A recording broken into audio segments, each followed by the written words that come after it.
This is a book review of various reference guides for gardeners who are looking to plant something a little different. So if you're looking to plant cool and unique flowers and want to know which books to use as a reference, this video is for you.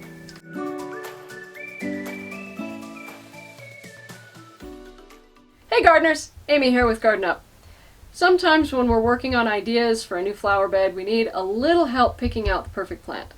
Whether you're looking for something that's a little different, or that not everyone has, or maybe the location and growing conditions are unusual and regular plants wouldn't do well in that spot, that's when I turn to books for ideas and inspiration. Today I want to share with you 3 of the books I often use to select plants when I'm designing gardens. 2 that I love, and 1 that I love to hate. There are 3 things that I look for in a garden reference book. 1, the way it's organized, by scientific or common name, and that it has a complete index so I can look up all the plants by both names. 2, that it's based on solid scientific data. Look for a book that includes USDA hardiness zones and most likely the cold hardiness map.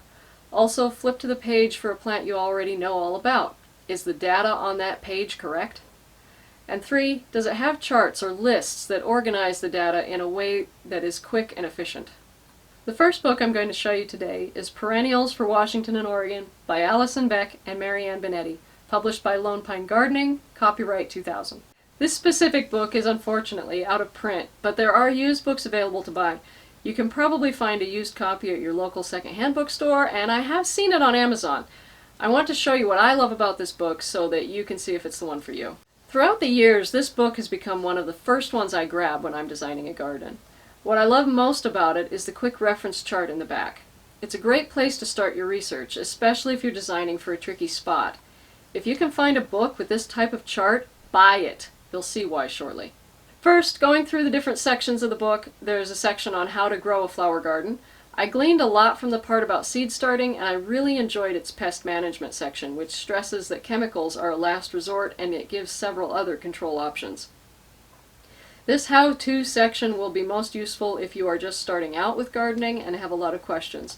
If you need something that tells you how to dig the right kind of hole for planting or starting plants from seeds, then this can be very valuable.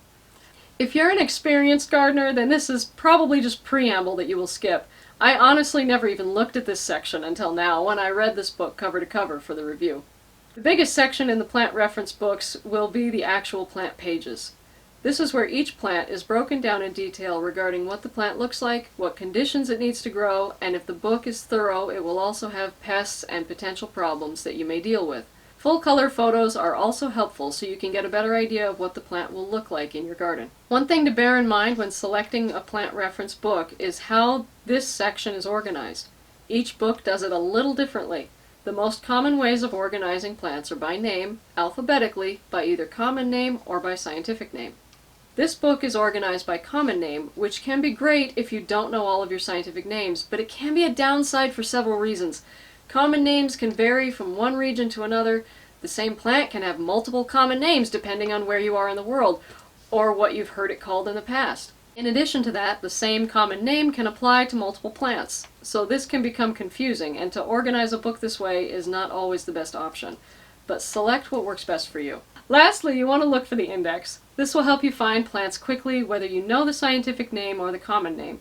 You want to make sure both of these options are listed in the index. Another thing to be aware of when selecting a book like this is what region the book is written for. I garden in the inland Northwest, eastern Washington, and northern Idaho. This book is called Perennials for Washington and Oregon, but it's another example of a book that is written for the Pacific Northwest, not necessarily the whole state. It makes perfect sense why they do this. Publishers tend to target larger markets and bigger cities, so less populated regions like mine are often overlooked, and so we have to plan accordingly. My one biggest criticism of this book, it doesn't list zones, and so it's hard to distinguish between what plants are more suited to the east side or the west side of the state.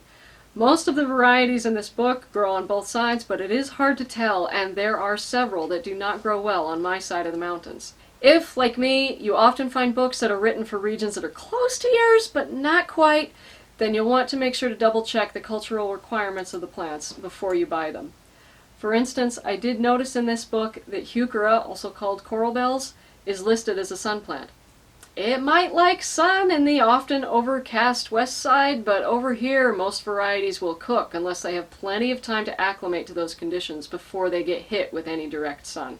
Now I want to show you how to use this book specifically. You'll start by turning to the back, the quick reference chart. Select one or two important attributes for the area you are planting and find which plants prefer those conditions. I usually start with light, water, or soil type. Then read the whole line to make sure this plant is a good match for your planting area, and make a list of possible candidates. The last column on this chart is the page number of the plant, so go to that page and read about the plant. If the plant is still a good candidate for your location, keep it on the list. If it's not a good candidate after reading all about the plant, then cross it off. Now you have a list of plants you can use when you call your local nurseries to ask if they carry it and if they have it in stock. Or you can always order online, but I always like to buy my plants locally. The next book I want to talk about is The Pictorial Guide to Perennials by M. Jane Coleman Helmer, Ph.D., and Karla S. Decker Hodge, Bachelor of Science. Copyright 2001 by Merchants Publishing Company. It starts out with the USDA cold hardiness map right on the inside front cover. Just open the book and BAM! It's right there. The heat zones map is on the inside of the back cover, and explanations for both are on page 17. This tells me right off the bat that this book will likely be a good reference. In this book, the opening How to Grow section includes several lists of plants by their cultural requirements or attributes. In my opinion, these lists are what make this book such a great reference. I'll talk about how to use them shortly. Then it has its plant pages, which are filled with beautiful full-colored pictures and organized alphabetically by genus. It also lists all of the common names associated with the plant and has a paragraph or two describing the plant and its growing conditions, followed by a couple of specific varieties that the book recommends, its planting zone, spacing requirements, and how best to propagate it. What this book is missing is info on the pests and problems you might run into. It does also have indices in the back for both common and scientific names. My only criticism of this book is that it is written for the entire U.S., not for any specific climate zone or region, but USDA hardiness zones are listed for each plant and the cultural requirements are clear, so you just need to pay attention to them. One last thought on this book, it's a little more technical than the average gardening book, especially in the how-to preamble. That could be a pro or a con depending on the reader. The info is great, it's just a tad dry. To use this book, you first select an attribute that you want in a plant. Say you were looking for perennials that attract butterflies. You would find the list that has those plants. Then you will want to go down that list and select which plants you think might be good candidates for your location. This can be a little tedious if you don't know the specifics of each plant already, because you will want to turn to that plant's page and read about it before writing on your list, which can mean a lot of hopping back and forth between pages. If you already know about most plants, then you can probably simply read the name and intuitively know if it's a good candidate or not. Then you'll read its page and decide for sure if it should be on your list. Now you have a list of plants for when you call your nurseries for availability. The last book in my collection today is Why Grow That When You Can Grow This by Andrew Keyes. Copyright 2012 by Timber Press. This is the book I love to hate. It has gorgeous and stunning pictures throughout, and it's a fun and entertaining read. The thing to remember, though, is that this is an opinion piece, not really based in science or fact, but rather subjective preferences. The point of the book is to help you brainstorm better and give you some ideas to start with when trying to select a new plant for your garden. Its layout starts with an entertaining analogy about high school all-stars losing their shine when they grow older, while some of the less popular kids turn out to be the real stars. This analogy is used throughout the whole book. Its definition of an all-star is a plant that you don't have to pamper to keep alive. One that naturally does well in the place it's planted. The book takes the right plant in the right place to the next level, which I love. It has several pages talking about how to choose all-star plants, frequently pointing out the flaws in our traditional gardening reasoning. I truly enjoy this section because it calls out a lot of our common gardening faux pas with enough humor to make any gardener facepalm while thinking, yep, I do that.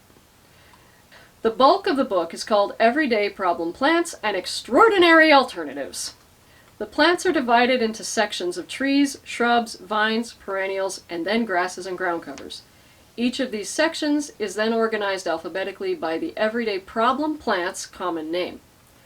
The everyday problem plant is listed with a small picture, its zone, cultural requirements, and characteristics, then a small paragraph about why it is a problem plant. This is followed by 3 extraordinary alternatives. It will have a large picture, a common name as well as scientific name, all of the cultural requirements and attributes, and a small paragraph about why it is a better choice than the problem plant. The last section of the book is resources, which has recommended reading, websites with more information, as well as mail order sources for plants, photography credits, and finally an index with both scientific and common names of plants. How you use this book is you start by having a plant in mind that would work for your space, but maybe isn't exactly what you really want. Maybe it's super common and everybody on your block already has that plant, so you just want something a little different. Or maybe you have had a plant in your garden for a while that you like, but it just isn't performing the way it should. You would find that plant in this book and read about the alternatives. I find that this book is great for brainstorming if I have an idea of what should go in a place, but I think I can do better. This book is not specific to any region. The author has gardened in Mississippi as well as the Northeast, and I noticed that a lot of plants would be better suited for the southern U.S. and the East Coast. But he did a great job of trying to pick plants that would work in all climates. He also included hardiness zones, so it's easy to tell which plants are suited for your zone and which are not. In addition to that, most but not all of the extraordinary alternatives are hardier than the problem plant. So if the problem you are running into is you are in a zone 4 or 5 area like me, but the plant you want is a zone 7, then you could turn to this book to find something better suited for your climate. The problem I have with this book is simply that my opinions differ from the author's, and I question a lot of the suggested alternatives. Many of the suggestions are simply other varieties of the same genus, which would be fine, and that's often a great solution. Some cultivars are better than others. But the way the book is written, one plant will be called out for some problem, then the suggested alternatives will have the exact same traits, so it doesn't really solve the original problem. Some plants are listed simply because they are very common, and that would be fine on its own. Perfectly reasonable justification to be in a book like this. But it feels like some of the descriptions are kind of grasping at straws to find reasons not to grow them. Sometimes the reasons are simply the environmental conditions that the plant needs, but then it'll recommend 3 other plants with the exact same requirements. Sometimes the suggestions aren't really suitable alternatives, like the high-maintenance, short-blooming season chrysanthemum. I am no fan of chrysanthemums by any means, but the first recommended alternative is echinacea, which is by all accounts a better plant, but it's not an alternative to chrysanthemum. Mums bloom in the fall after echinacea is finished. The best alternative to chrysanthemums are asters, which are also recommended. There are a lot of eastern natives recommended, which I'm not sure if they will grow on the west side or not. Several plants are called out for being invasive in the east, but they are fine over here. Though I do love that so many natives are suggested, many of which I've not even heard of before now, and I want to try them! Milkweed, which is essential for monarchs to complete their life cycle, is recommended twice, which is great. So again, the purpose of this book is not really as a reference like a scientific database, but it is a great reference to start with if you need to brainstorm alternatives to problem plants. So there you have it! The 3 books that I use to help select plants for flower beds. Now these books can be used for all types of beds, but I personally have several other references that I use for less conventional designs, like native or xeriscape beds. So if you're interested in those books, drop a comment below and I'll see about putting that review together for you. Make sure to subscribe so you don't miss it. Thanks for watching, and I'll see you in the garden.